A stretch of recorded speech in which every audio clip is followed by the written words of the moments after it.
মাননীয় প্রধান উপদেষ্টা যদি আমাদের তাসাউফপন্থী সুন্নি মুসলমানদের পক্ষে না থাকে, তাহলে আমরা যদি ফ্যাসিস্টের বিরুদ্ধে লড়াই করতে পারি 5ই আগস্টের বিপরীতে যদি আপনারা 5ই আগস্টের পিছনে চলে যান, আগের জালেমদের পক্ষে যেমন জালেমরা জুলুম করেছে বাংলাদেশে সেই অবস্থাতে চলে যান, আমরা মদিনাওয়ালার মদিনা সনদে ফিরে যেতে বাধ্য হব।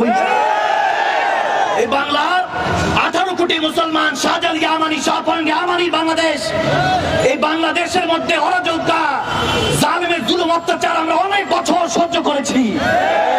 আমাদের মাওলানা রইসউদ্দিন, শহীদ রইসউদ্দিন নিরপেক্ষ নীরব মানুষ ছিলেন। তেনাকে যে অপবাদ দেওয়া হয়েছে মব হত্যার এই বিচারের দাবিতে আপন সুন্নি মুসলমান যেই সমাবেশ এবং পদযাত্রা শুরু করেছে, যেটা আমরা শুরু করেছি, এটা কেবল শুরু মাত্র। যদি আপনারা এই ব্যবস্থা অতি দ্রুত না নেন, আমরা কি করতে হবে আহলে সুন্নাত ওয়াল জামাত আমরা এটা ভালো মতো জানি। মাঠে ময়দানে আমরা শুরু থেকেও ছিলাম, এখনো আছি। জালেমদের বিরুদ্ধে আহলে সুন্নাত ওয়াল জামাত সোচ্চার। আমরা সুফি মতাদর্শের, এজন্য আমাদের উপরে সর্বদা জুলুম চলে। এই জুলুম অনেক আমরা দেখেছি। আমরা নাসরুম মিনাল্লাহ ওয়া ফাতহুন কারীব, বিজয় মুসলমান সুন্নি মুসলমানদের আছে। আমরা শুধু এক ইমামের অপেক্ষায় আছি। তারপর মুসলমান যখন এক কাতারে চলে আসবে, আমাদের কোন ভাইদের উপরে তো দূরে থাক, কারো উপরে ধর্মবর্ণ নির্বিশেষে কারো উপরে জুলুম বাংলাদেশ নয় সারা পৃথিবীর কোথাও জুলুম হতে দিব না। আমরা আবু বকর ওসমান এর উত্তরসূরি, আমাদেরকে নরম পেয়ে ভদ্র মনে করবেন না। আমরা নরমও আছি, গরমও আছি।